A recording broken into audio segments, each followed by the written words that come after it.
In this video, we're gonna show how to remove a cylinder from a control mechanism. This is a process that you'd have to go through if you're going to replace a control mechanism or a cylinder. You'd have to be able to remove that cylinder out of the control mechanism. So we're gonna walk through that process using a cylinder knockoff tool right here. The only tools you're gonna need are a sledgehammer, the cylinder knockoff tool, and a small flathead screwdriver.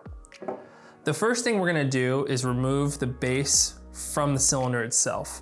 And so we're gonna do that in a simple way by taking apart the cylinder. It sounds a little intimidating, but once you see the process, you'll see why we do this. The first thing we're gonna do is remove the cylinder cap. And we're gonna take our small flathead screwdriver. Right here is the locking clip. So we slide the screwdriver underneath, lift up, slide this cap off. And then there's a flat washer right here. Take that. Make sure we don't lose these. We want to set these aside. Then right on the inside, there's going to be a flat washer just on the inside of the can here. And so what we want to do is make sure that we push that washer down as we lift up this can, just like this. Sometimes there can be oil or grease keeping that washer right there. And so when you lift up the can, it'll stick. And so we don't want to lose it. So we push it down like this, and then we remove carefully right here, the standpipe and the base. What we're left with is gonna be these items right here. This one right here is a bumper washer. You have a flat washer, ball bearing, and another flat washer. So the reason why we remove the base from the assembly here is so that way when you're swinging a sledgehammer, you have a nice, clean, open area to be able to swing that sledgehammer. Sometimes with the base there, it can get in the way, keep you from getting a good, nice, clean strike. Also, when you have a footrest on a bench height chair, certainly that would get in the way. So that's why we walk through this process, remove the cylinder standpipe and the base. So now we're left with an open space to get a nice, clean strike. I'm gonna take a rag. Sometimes this can be a little bit oily, and so we want to take a rag to grip this area. So next we're gonna put this cylinder knockoff tool on here, just like this. Wraps around like that. Our sledgehammer is gonna hit the back end right here. So we're gonna take this rag,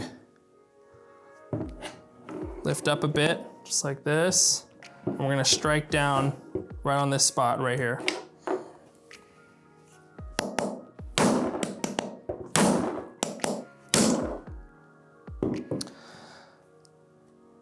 This process can take several good hits.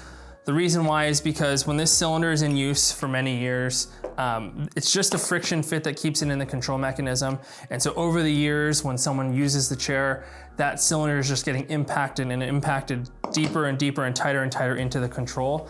And so that's why it's so tight in there. So don't be surprised if it takes 4, 5, 6 really, really solid hits with that cylinder knockoff tool. That's not uncommon.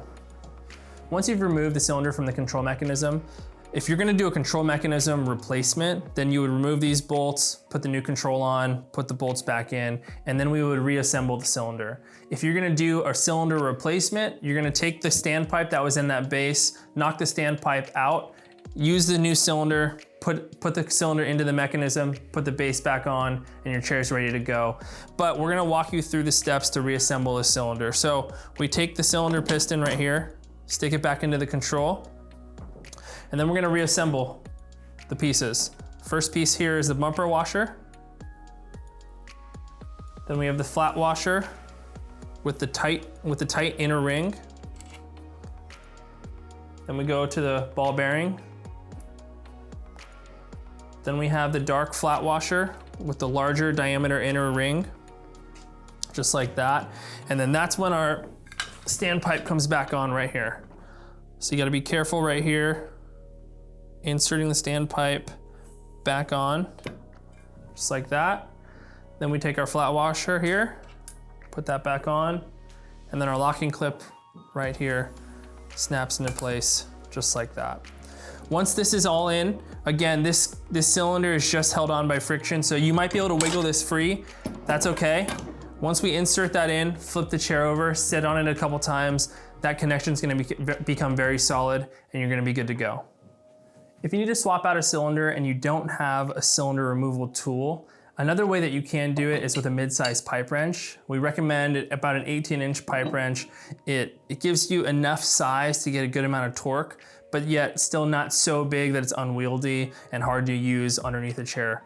So before we do that, you always want to make sure that you put a little bit of penetrating oil, if you have the time, right here in this region, right here between the cylinder and the control mechanism, right in that gap. So that way you're able to let that connection soften up a bit. So if you have about 30 minutes to 45 minutes an hour before you do the work, if you put some penetrating oil there, it'll make the process a lot easier.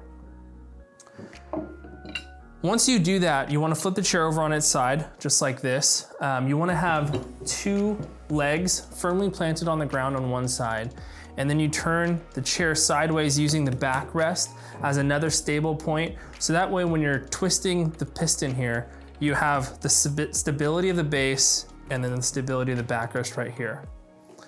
So once you have it set up like that, you're going to use your pipe wrench and you're going to put it as high up as possible towards the control here, as high up as possible. The reason why this isn't the first method that we go to is the teeth of the pipe wrench dig into the piston. They dig in and they leave little teeth marks. And so if you're still gonna plan on using the cylinder, you don't wanna damage the piston here. And so that's why if you're replacing the cylinder, you can still use the pipe wrench method. So we use this pipe wrench, put the teeth as close up to the control mechanism as possible. I get the right sizing here. And then we twist. Use your hand, stabilize on the seat pan. The base should be solid and the backrest is giving you support. And you just twist. This could be very difficult. You want to twist it to where the cylinder moves a little bit. Once it moves, that connection point should be a lot softer. And so you want to get that, twist it. Once you get it twisted, that connection should be a lot easier and it pops right out. So again, we only use this method when the cylinder is going to be replaced, and so those teeth marks don't matter in the piston itself. And so then once you do that, what you want to try and do here